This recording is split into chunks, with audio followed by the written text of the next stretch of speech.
မိုင်းပြရင်ညိုရိုးမကိုနောက်ခံထားတယ်တို့များမွေးဖွားခဲ့ရာတို့ရွာကလေးနှစ်ရှိလာများ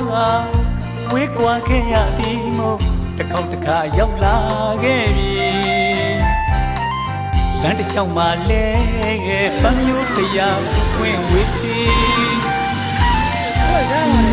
ရကားရင်နဲ့တူနေစက်ကြလူနေပြန်နေပြီ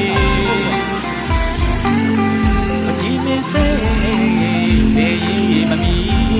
တန်တန်ကြီးတို့ရွာလေးပြောင်းလဲနေပြီမြင်ရယုံနဲ့အဝေးချမ်းမြေဝမ်းသာလာပြီဘုရားကိုကြောင်းပြက်မှန်သမျှစုပေါင်းလျက်ကြည့်ရင်ပြီး